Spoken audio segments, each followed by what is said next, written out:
Good afternoon, everyone. Welcome to the Poison Pen. We're really delighted that this Zoom technology is allowing us to visit with two British authors. I want to point out that it's noon here, but it's 8 o'clock in England. So, ladies, raise your glasses. Cheers. What can I say? I wish I had one. So, Rosie, you are on the left with the long blonde hair to introduce Rosie.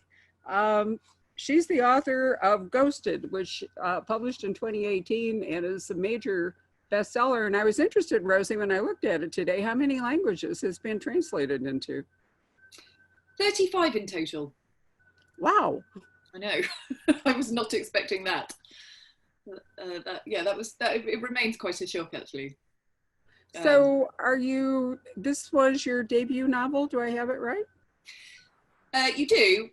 Yes and no. It was my debut under my own name. I had written 4 novels previously under a pseudonym. They was, I guess, sort of, they started out as romantic comedies, but then they got a bit darker.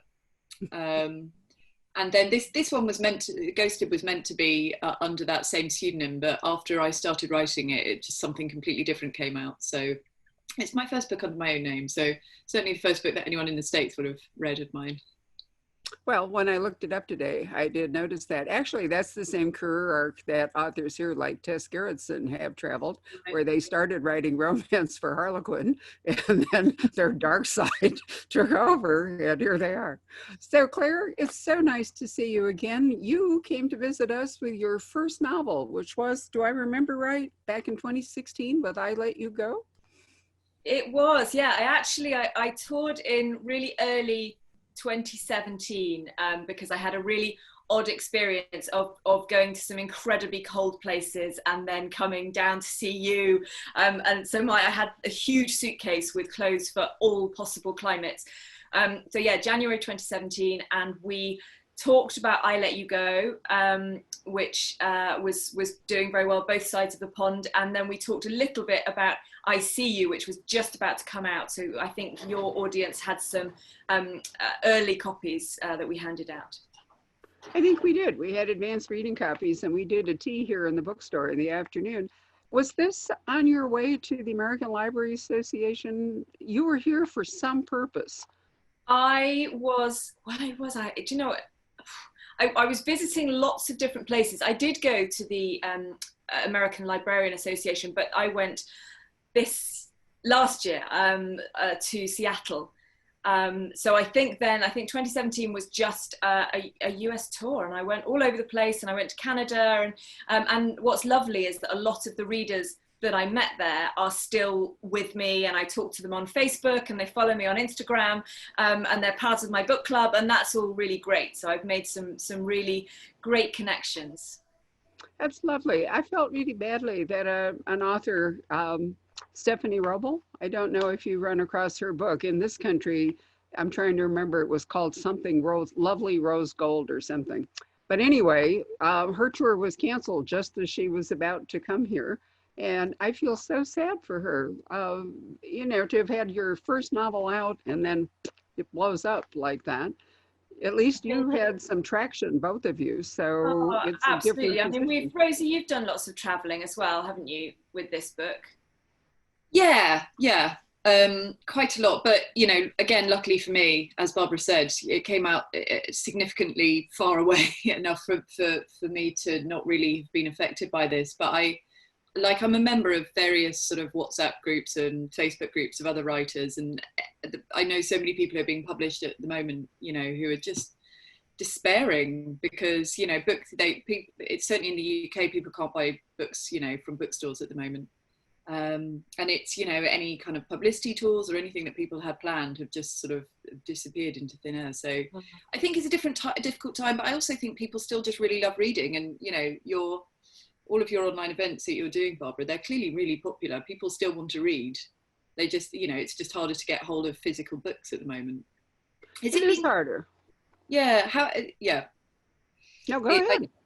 Well, no, I was just curious because I know that, ebooks in the UK have been enormous, because it's actually been really hard to get your hands on physical, on, hardback or paperbacks in the UK. I'm just wondering what your experience has been over there. Well, we don't sell ebooks because they're, No, no, completely but you know, profitless for an independent bookstore. yeah, yeah. What we have noticed is a very large rise in audiobooks, and there is a very interesting outfit called Libro.fm, and they have arranged with independent bookstores. In fact, if you look for your book on our website, poisonpen.com, you will see there's a buy button for the audiobook. And they donate a certain amount of the sale. I don't remember what it is, and it varies because sometimes they, for example, yesterday at Juneteenth, they donated the profits from their sales that day to Black-owned bookstores. So they have a lot of flexibility about what they do. So it does provide us with a little income stream. And I can certainly see why at the moment listening to audiobooks would have tremendous popularity. Yeah. You're right about the physical books. The shipping system is so overburdened that what used to take 3 or 4 days now can take, like 2 weeks or something. So Yeah. customers have had to put up with the drag. Anyway, Claire, as I mentioned to you, our discussion club, our Croak and Dagger, I love that name, met earlier today to talk about After the End. So, no, I'm sorry, No, we wrong meant to book. talk about Let Me Lie. Exactly. So thinking that they might have questions or that you might like to say a few words about Let Me Lie, let's do that first. We can do. Do you know how hard it is, though, Barbara, to be writing? So as it stands, just to put you in the picture, when I can't remember any names of any of my characters, I'm writing books. I'm planning book 6. I'm editing book 5. I'm promoting After the End, which is book 4, and so Let Me Lie is book 3. Which I finished writing, I'm not sure, 3 years ago, maybe. So trying to actually remember it. I do, of course, remember it. It is a psychological thriller based around a true life story that I can't talk about because it spoils the very twist around which the book revolves, which makes it one of those near impossible books to discuss as an author. But it's largely, I suppose, about suicide, and it's about family secrets, and the things we discover about people after they disappear. I understand that in a rare burst of unanimity, the discussion club all liked your book. So the discussion wasn't really all that brisk. I'm so relieved because you're so forthright, Barbara, that I know that if they'd hated it, you just would have told me that, and I would have had to have sat here with a nice smile on my face and taken it on the chin. No, I wouldn't have been so cruel. But you raised a really good point. One of the reasons that this is our 31st year, and in like year 2, I recognized when authors came to the store and were talking about their book, and someone would ask them the question, they would either get a deer in the headlights look or their faces would freeze and they would look frantically at me because, as you point out, they were not in that moment anymore. The book's already done and gone. So I worked out that the path to success with doing this would be for me to be the person who was up on the names, up on whatever, and could answer the questions. And then the author, could navigate it. Yes, So, and it is this really weird situation whereby we as authors are so immersed in that book while we're writing it, and for a fair amount of time afterwards, and we know those characters inside out, and we live and breathe them.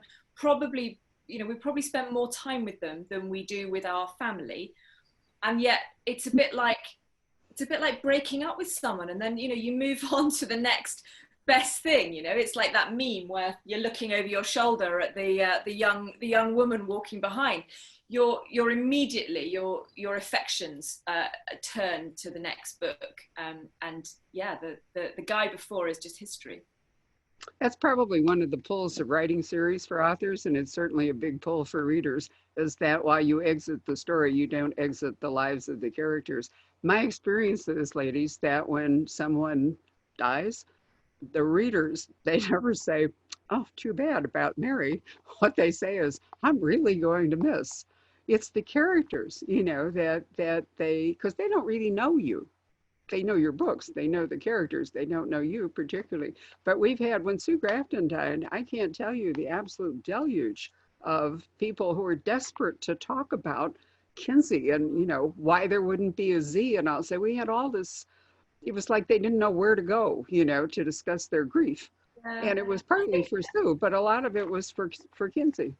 there's a lot that appeals to me about writing series, and I love the idea that you would start a new book and you'd know exactly where you were and you wouldn't have to. I mean, some of it's laziness, the attraction of not having to create a whole new world and a cast of characters, but it's also quite constraining, isn't it? I don't know, would you ever write a series, Rosie? I thought about it earlier in my career when I was writing romantic comedies, because I sort of thought commercially that would be a good idea. And like you say, the idea of being able to start a book where you know the characters inside out, as you say, they're your friends, they're almost your family, was obviously really appealing. I sort of assumed that it would take significantly less time to write, because all you've got to do really is build a plot. So I started coming up with some ideas for a sort of follow-on to my first ever novel under my pseudonym. And for a few days, I felt really enthused. And then when I started writing it, within about 2 chapters, I just started to stale. And I think unless you're setting out to write a series, your relationship with the characters, no matter how close you are to them, is finite. And it just sort of felt like I dug my characters up. It didn't feel authentic. And when I read through, it felt like, oh, here we are at first. Oh, here we are in this familiar world. But it just felt forced. It just felt forced and a bit trite and a bit just a bit tired. So I abandoned it, and that was it. That was the end of that. Oh, I think as well that you've got two things. That firstly, that you're putting your series characters through an awful lot. I was very tempted to give one of my characters in After the End, who happens to be cabin crew, a cameo in my next book, which is an aeroplane-based thriller. And it was just, sort of an Easter egg. I really liked the idea of slipping her in. But then in terms of her actual life, to put someone through the trauma of dealing with the loss of a child, which is what she does in After the End, and then put her in a potential hostage situation, just seemed grossly unfair and unlikely. Enough. And so unless your series character is a police officer or an investigator, it's highly unlikely that they would actually deal with horrific incident after horrific incident. And I was thinking recently that actually series crime novels have really changed. When you look at sort of classic series like Agatha Christie, they're really standalones. You don't get any sense of progression as far as I recall about Poirot's life. We don't have a big character arc. He doesn't move on. We don't have a private life. The same with Miss Marple. She just is all the same, the same in every book. Whereas nowadays I think readers are much more discerning, much more demanding, and you have to be a very clever writer to write a series that does 2 things. It satisfies the reader in that standalone book. It's got its narrative arc and it's completely complete, but it also is part of a bigger jigsaw puzzle that has the story of that series character. And I think it's a very difficult thing to do, and I take my hat off to successful series writers. Me too. You raise an interesting point. Poison Pen Press is the publisher in the United States of the British Library crime classics. So Martin Edwards, who's getting the Diamond Dagger this year, and bravo to him, is the series editor. And we've talked a lot about, the sort of mystery that was successful in the 1930s or the 1940s. And even if the detective was the same, I could go back to Georgette Hare because I love her Regency books. I can quote them almost entire chapters by heart. But she really did write some interesting police procedurals. Her husband, the judge, I understand, helped her plot them so they all worked out right. Oh, really?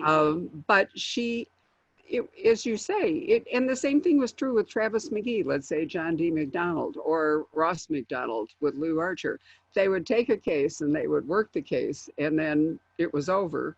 And then without any big transition in their personal life, they would work another case. And that was very true in the Golden Age mysteries that Martin is bringing back. It's also true of life, I think. When I think back, so I was a police officer for 12 years, and obviously I changed over those 12 years. But I couldn't hand on heart say that every single job I dealt with was transformational and, you know, made me a different person, and that I had a big domestic crisis and an alcohol problem and a drug problem and a gambling problem all the way through, and that each job happened to resonate with something in my personal life. I think that would be rather exhausting, actually, as a career. Rosie, tell us about Ghosted. Sure. It's funny, like Claire says, it's always funny when you have to go back and suddenly talk about it's like an ex-lover. I'm not writing my next book at the moment because I've just had a baby 5 weeks ago. But you know, I had just finished my next book, so Ghosted is 2 back now, really. Right, so Ghosted is the story of Sarah, who believes that in Eddie she has found the love of her life. When they meet, they're both sort of around 40. Sarah's in the middle of a divorce from her long-term husband. And they have this really beautiful romance that unfolds over the course of a week in a very, a really beautiful part of the United Kingdom, sort of where I grew up, in the Cotswolds. Without warning, Eddie disappears. And Sarah initially assumes that he's just, being a cowardly man, but that's what the people around her think. But she's certain, really, deep down, that something more sinister has happened. So a lot of Ghosted is basically her quest to find out what happened. And when she does eventually discover what happened to him, and she does eventually, it's got nothing to do with him having changed his mind. It's actually the reason is quite tragic. So it's a funny old combination of things. Ghosted. It's a story about family. It's about loss. It's about grief and guilt and culpability and mental health and all sorts of things. But really, above all, it is a really epic love story, I guess. About second chances and forgiveness. So this kind of books that I don't want to say the kind of books you write, that's not fair. There's a great affection and a great sales potential right now for what we seem to be calling domestic suspense, which is a little different than, let's say, a military fiction thriller or a big stakes international thriller. Do you both feel that this is a kind of book that women are more likely to read than men, that they identify with better than men? Either one of you could answer that, or both of you. I'd be interested to know, first of all, Claire, if that's how you would define your book as well. Well, so there are 2 questions here then about the gender. So just looking at the term domestic suspense, first of all, I love as a term, because I think it covers such a big range of books that otherwise don't really fit in to anything. So it covers a lot of novels that might be crime, in that there is a crime in it, but isn't there a crime in 90% of books, even when they're not actually crime novels? So it covers those sorts of books, but it also covers books like mine, which is, I suppose, a medical drama, a family drama. It doesn't really fit anywhere, and so domestic suspense says exactly what it is. It's about a family, and it is suspenseful, and that's that's good enough for me. And I think it fits Ghosted quite well as well. Do you call it that, Rosie? I still struggle, actually, to give it a compartment. And I've heard so many people call it different things. And what's been interesting, and I'm sure you have the same, Claire, because you've been translated into many languages too, is how each different territory handles it and how they pitch it to their readers. And when you're in the process of, when your book is in an auction and there's different publishers trying to acquire it, it's really interesting how differently publishers within one country will see the book. And with mine, some wanted to pitch it as, position it as a, you know, as a proper heartland romance. Others wanted to position it as you know, as a suspense novel. And then there were a whole sea of other things in between. I think somebody has called it romantic suspense, which I think it also fits. But I agree. I also really like the term domestic suspense, because it is more about family in my novel than it is about love. Well, that's the thing, and that's why you're right. It's such a good broad catch-all term. Yeah, and I think there is a risk that the word domestic, because it's been used historically, certainly in the UK, it's a very disparaging term to refer to a petty argument. And so, you know, people having a domestic at work or within neighbours, it means something very, very, you know, ridiculous and trivial. And so there is a slight negative connotation to it. And I suspect that you're right, Barbara, that it's a genre that women are likely to be drawn to more than men. But women read more fiction than non-fiction. We know that. That's well evidenced across the world. And we also know that men generally have an issue reading books by women, and it's not necessarily an issue that they feel they have or that they acknowledge, but again, the evidence is there that women tend to buy books by both genders and men tend to buy books written by men. Is that, I mean, you're a bookseller, Barbara, you can tell me that this is complete rubbish. No, I won't. I think that we are in, as Rosie said, I think this is partly a cultural thing. I think it's also that we are divided by our common language, and so things mean one thing in UK parlance and a different one here. My bookstore has always been an anomaly. I have more men working for me than women. We have more male customers than we do women. Men are much more inclined to buy hardcover books and in large quantities. But as I have taken on staff, and they have taken on special interests, like one of them is really interested in romance and women's fiction. He's a notable reviewer for a library journal and book list and so forth. So he's developed a category that way. Pat, whom you heard for, is very much interested in science fiction and so forth. Our store does not sell books by genre or shelf books by genre. We have one file here.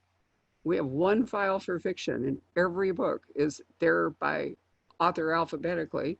The only thing we separate out are the small paperbacks, which are disappearing anyway. You know, the small format are being clobbered. I love that. I love that everyone's books, because as someone who has written books, well, in fact, both of us, written books that potentially go on different shelves, that's a real problem for an author, because I obviously would love a reader of one of my books to discover my others. But if they go into most stores, certainly in the UK, they will find my first 3 novels shelved with psychological thrillers or crime novels. And after the end, on its own somewhere with commercial fiction or literary fiction, or maybe on a table if I'm really lucky. But it's kind of potluck, which is slightly frustrating. Well, you have to realize that in part this emphasis on categories and genre is because books are now sold not so much in bookstores, but basically, you know, online in various formats. And really the book has to sell itself at that point. You're not appearing on Amazon book in hand to do a book discussion.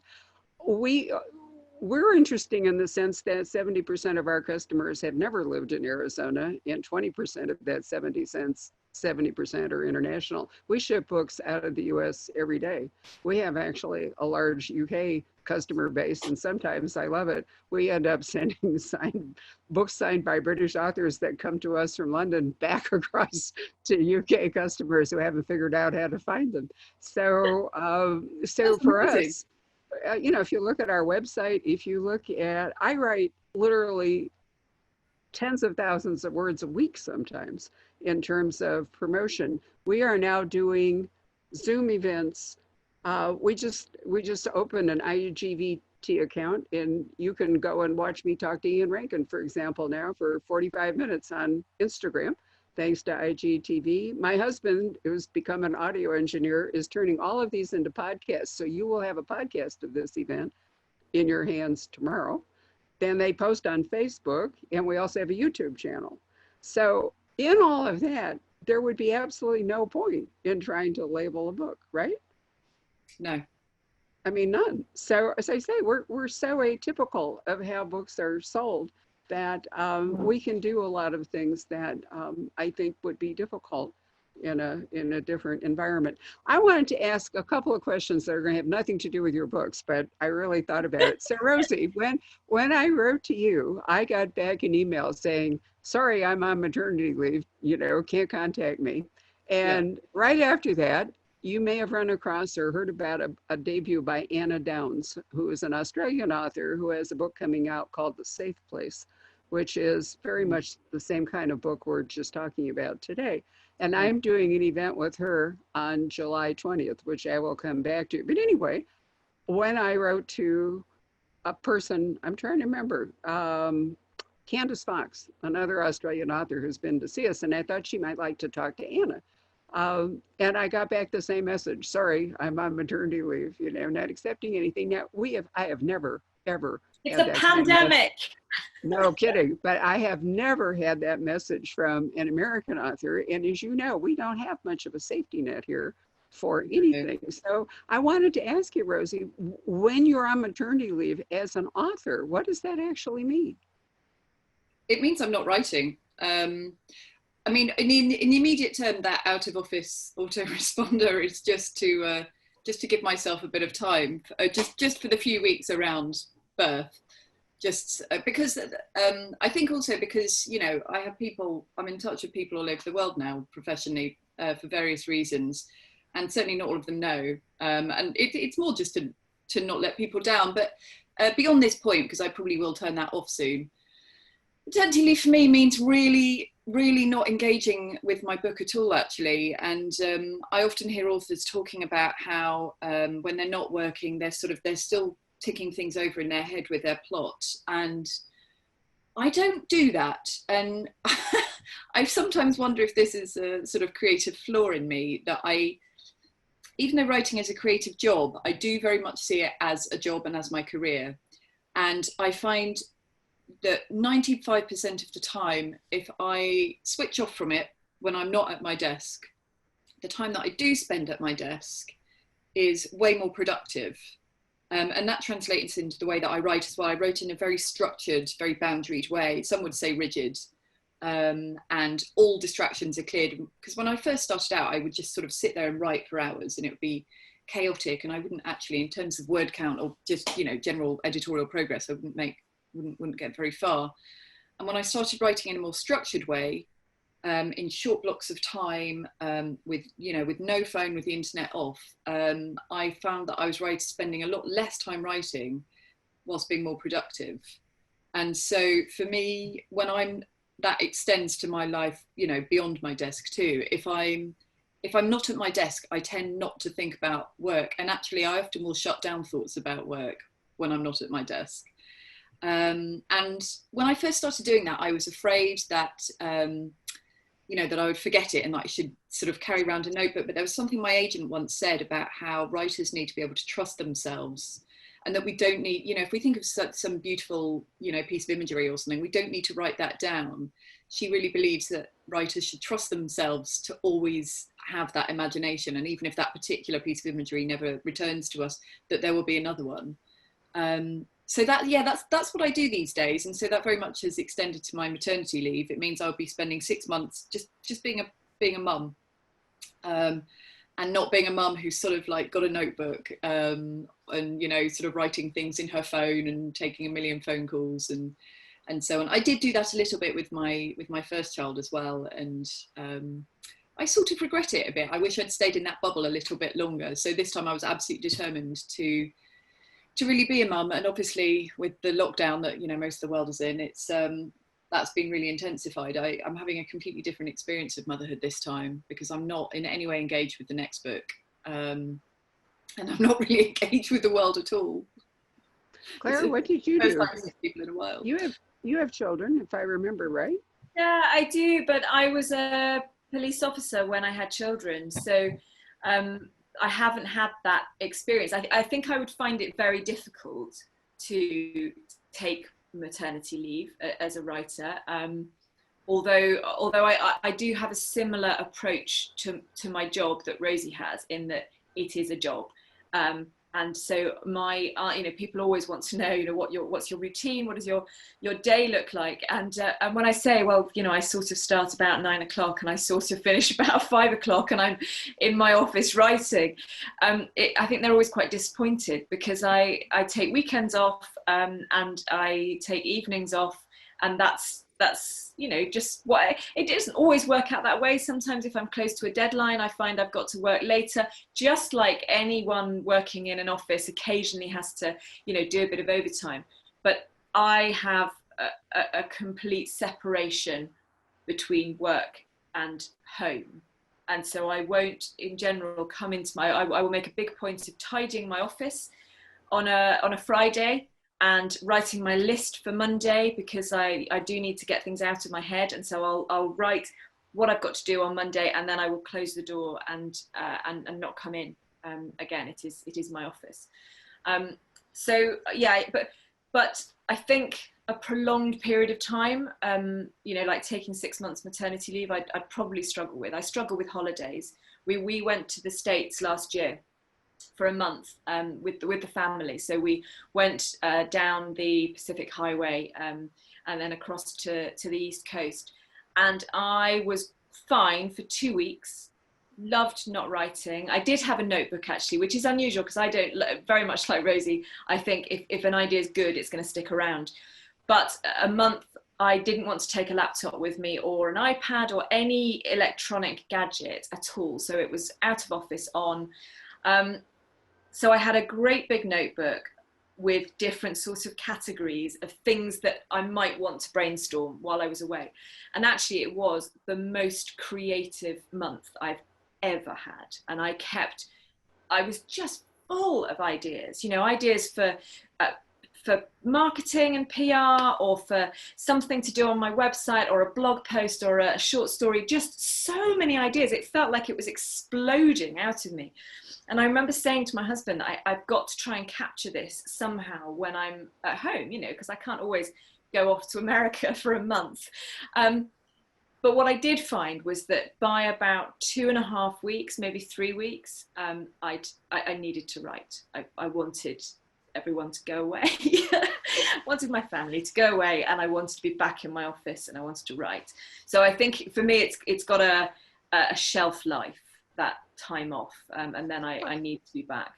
I asked the question because I thought that it was probably a boundary setting sort of a thing, and that you each, every writer I talk to has a different process, has a different way of, some work 7 days a week, some, like Stuart Ward's, religiously works 1 hour a day, that's it.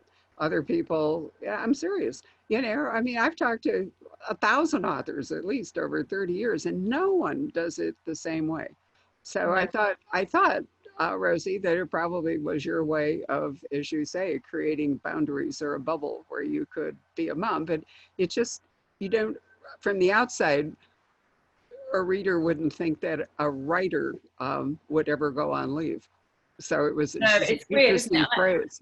I always set an out of office when I'm on leave, or if I'm, so when lockdown started and the children were sent home from school, I put an out of office on because I happened to be between edits anyway. So I wasn't writing, and I just wanted to, it was almost giving myself permission to not answer things. Right. So I did put an out of office, although I never say I'm out of the office because it sounds so corporate. So I always kind of say I'm away from my desk, or I'm not looking at emails. And of course I always am looking at emails, but it's that distance. And it's needed actually because of the rod I've created for my own back, which is replying to things in a nanosecond. So people get so used to the fact that you reply within half an hour, that if you don't reply for half a day, then they're chasing it. So actually the out of office is quite useful for that. You're right. And unfortunately now when people can text, if you're not being prompt with your email, they can harass you by texting you. If it's truly urgent, they will. The way I see it, there's no such thing as an urgent email. If you want to speak to somebody urgently, then you can't email, even though of course that's what we do and that's what I do too. I agree. So Pat is over here. Let's find out if he has some questions that he'd like to introduce. Patrick? So Hank Philippi Ryan over from Hank Philippi Ryan, who is an author of great renown here in the States and wonderful about supporting other authors, has a question. She wants to know if, because she's read both books, the endings of their books are so twisty, do they realize that they're as twisty? Did you hear that question? Not She no. would like to, she would like to, all right, she would like to know if the endings, if you realize that the endings of your books are so fiendishly and deliciously twisty. Yes. Yes, that's the point. By accident. That's our USP, and my word, we sweated over it, and we're claiming it for our own. Yeah, from my point of view, I'm a big planner. I plan my books with a fairly forensic level of detail, and I know where my twists and turns are. After the end is slightly different because it sort of has a structural twist rather than a reveal twist. But certainly with I Let You Go and the other thrillers, I plan them all out. But then inevitably during the writing of the first draft and often subsequent drafts, those twists change a bit, and almost always an additional twist comes in fairly late in the process. Rosie? Yeah, so the premise of Ghosted is obviously man meets woman, man disappears. Where's he gone? And that's all I had when I decided to write the book. So my main task was to work out why he had disappeared. And when I first discussed it with my agent, she said, work out what you think it should be and then turn it on its head, because my final, the last novel I'd written under my pseudonym had a big twist in it. And she said, I think that's going to be a real strength for you. So she suggested turning that on its head. And so that's what I did. And it's interesting hearing about your big holiday, actually, Claire, because prior to starting to write Ghosted, I spent for 5 weeks doing a 300-mile walk around part of the UK coast. And I don't normally allow myself, as I said, I don't normally allow myself to think about work when I'm sort of having leisure time. But I set myself the task for this 5 weeks to work out what this reason what was going to be and what the twist on that could be. And it took the full 5 weeks. It was only the very final day when we were walking to our final destination in Plymouth in the southwest of the UK that I finally, after going through a million different ideas and turning them on their head mentally whilst my partner and I were walking, it was only on the final day that I got it. And it was interesting because my experience of writing Ghosted was unlike anything else. And I do think it was similar to what you were saying, Claire, just having that amazing and unprecedented space, creative space, before starting to actually sit at my desk and write. It made a huge difference. And I don't think I could have come up with the twist in any other way. I needed complete space, physical and and mental. So yes, it was very deliberate. I looked up a quote, Rosie, because I was going back to remind myself of Ghosted in case you couldn't remember who Sarah and Eddie actually were. And I really like this one. It says, Ghosted is a cleverly plotted romantic thriller filled with scandalous twists and turns and a juicy central mystery. Proves impossible to put down. Deliciously addictive, surprising, and sentimental, Ghosted is a must-read for fans of Leon Moriarty and Jojo Moyes.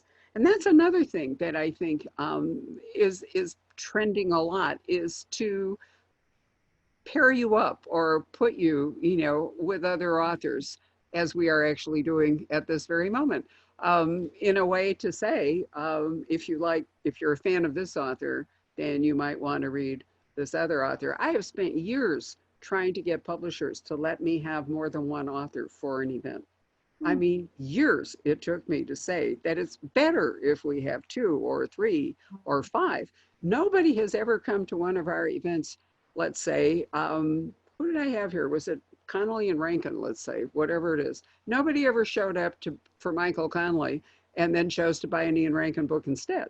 they always chose to show up for Michael Connelly, and they bought the Ian Rankin books. There, there's enormous potential for doing it. But I do find it interesting to read various reviewers and publishers and all and see who they compare you to, because oftentimes I don't agree.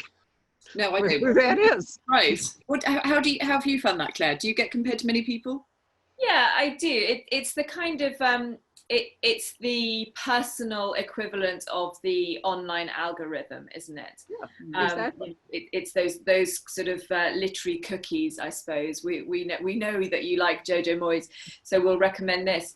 I think they're quite useful, but they have to be accurate. And I would certainly, I don't think there's been anything on my books where I thought that doesn't really ring true, but I would challenge it if I saw it, because I think it would be unfair on readers to compare it to something that it wasn't.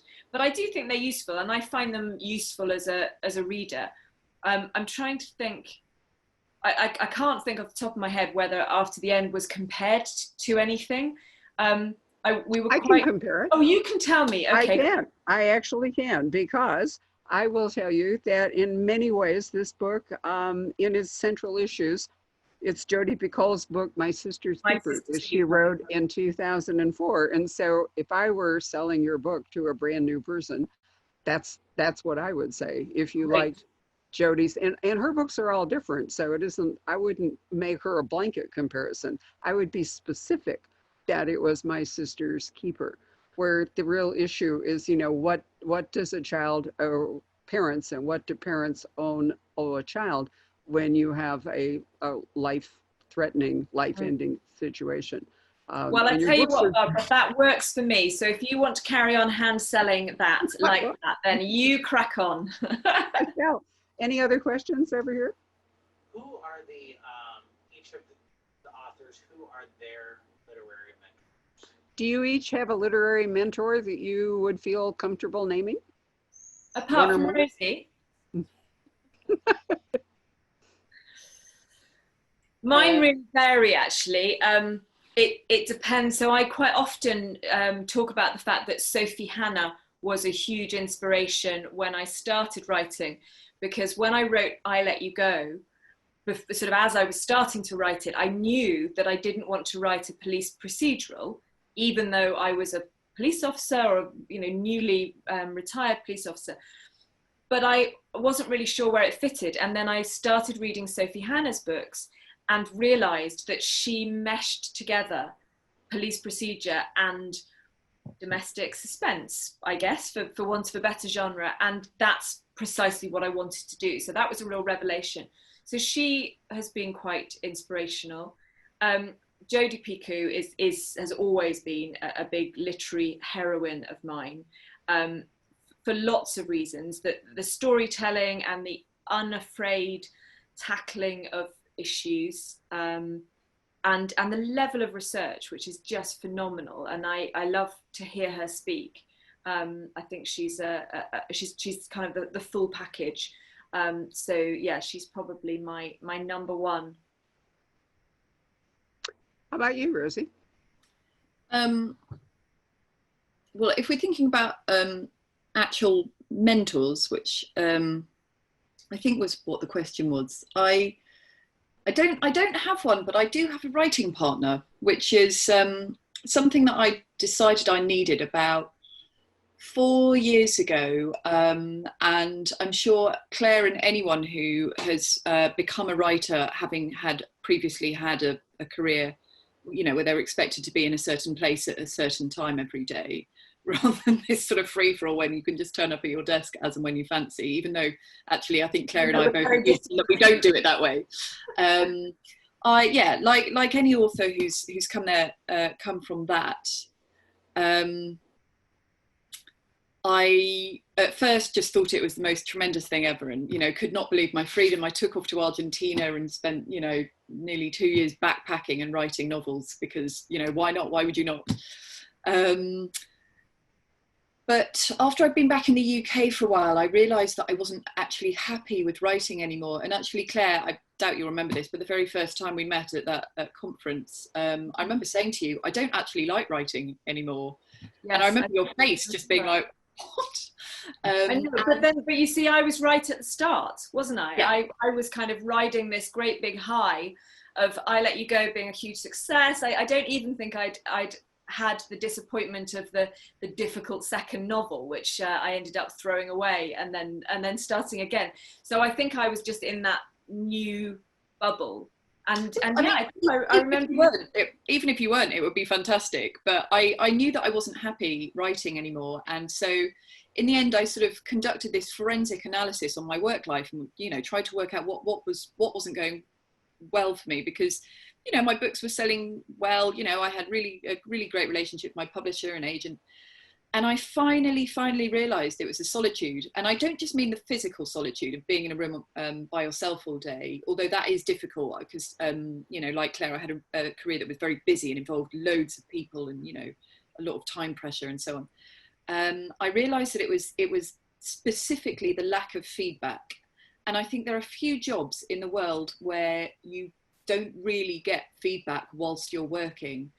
Like, you know, even if you're cleaning toilets, people will often say thank you or something, you know, they'll say, how's your day going? They will talk to you about your work at some point. They will give feedback in some way or another. And when you're writing a novel, unless you're sharing it regularly with somebody else, that doesn't happen. And I finally realized that was my problem. I wasn't working in a collaborative way at all. So I realized that I needed a writing partner. And I sort of wrote down a few names of, you know, writer friends who I thought I might work well with, and they all said no. Whatever, I understand it. And then I completely by chance started talking to somebody who I didn't actually know, who hadn't been published, not that that would make any difference, but who I just instinctively felt was an excellent reader and an excellent writer, and whose editorial judgment I trusted completely. And so we decided to start a trial period of, I think, 3 months. And we met and still meet every 2 weeks. We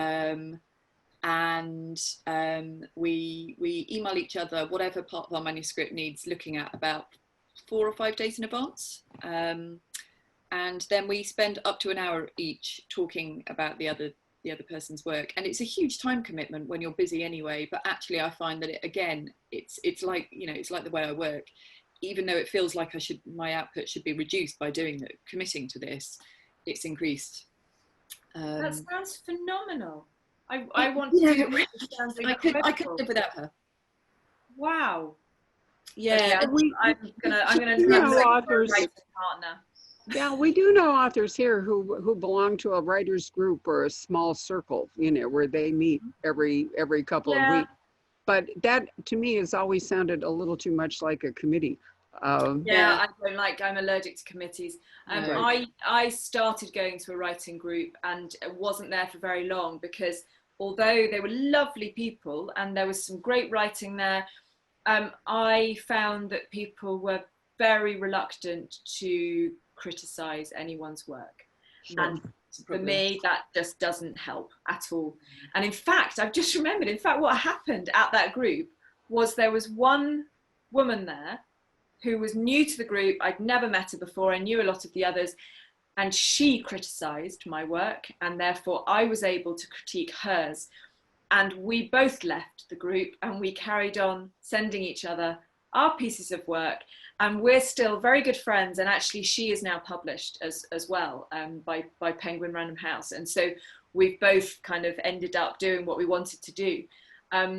So yeah, I guess so. I have had a similar experience, but for some reason sort of don't now. And it's interesting to think about whether that might be something that I'd benefit from. I like the collaborative side. I've been doing some screenwriting over the past couple of years, adapting my first book for TV, and I've really loved that process of bouncing a script backwards and forwards. Are you quite sensitive with your work then? Do you tend to not really share it with people whilst you're working on it? Are you somebody who sends your first draft to an agent, and that's to your agent, that's the first time he or she would have seen it? Yes, unless I'm struggling. So yeah. I had a bit of a crisis After the End. So After the End is a book that I've wanted to write since 2006, 6 when my son was very ill. And so it was a story that was incredibly close to my heart. And I got halfway through this book and I just panicked because it felt very exposing.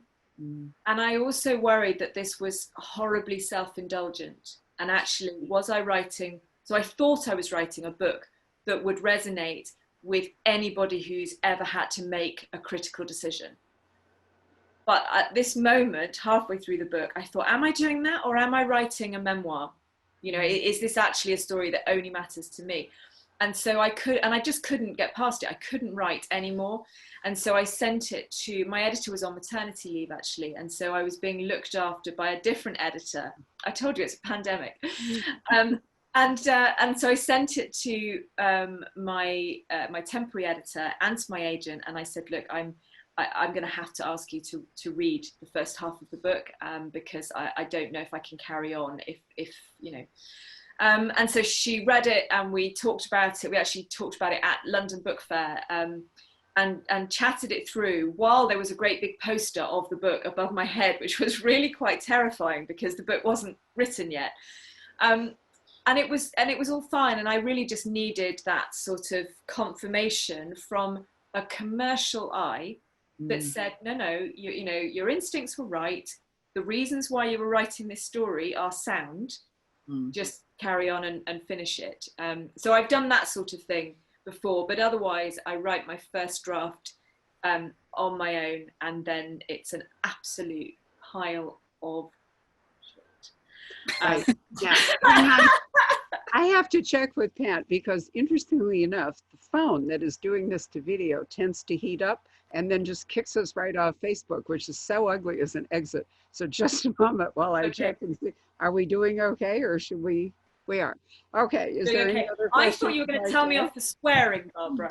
No, it's just so inglorious when all of a sudden it just dies, you know, and people say, what happened? So, several people want to know what the authors are reading in the pandemic. okay, so it's a very common question, but inspirational to readers. They'd like to know what you're reading, if anything, during this pandemic you would like to recommend. Not your own work, clearly. Oh no, I wouldn't read my own. I'm reading lots. I struggled to read at the start of lockdown. My head was just all over the place. But what have I read? I have, you mentioned audiobooks, Barbara, at the start, and I'm a big audiobook fan anyway.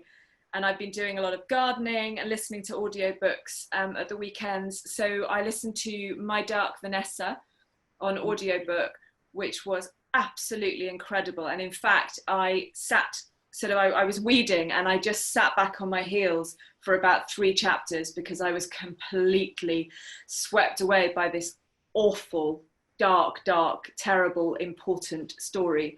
So if anyone hasn't read that, then that's my big recommendation. Have you not read it, Rosie? No, I have it. It's next to my bed, but I think because I've just given birth, I'm full of hormones. I'm just not sure I can cope with the darkness at the moment. No, maybe no. Very dark.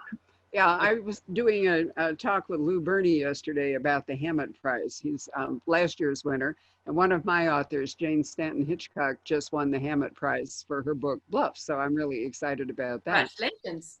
And I don't really deserve any credit for it. It's all Jane, but nonetheless. But Lou also recommended My Dark Vanessa as a book. So, and I've read it. It's very dark. So Rosie, probably not the book for you at the moment. I'm going to say goodbye to our Facebook audience, but you two hang on for a minute because there's something I'd like to ask you. So I will say thank you guys. Wave goodbye to everybody. Thank you all for joining us, and please do buy a copy of Ghosted and Claire's books and enjoy them over the summer.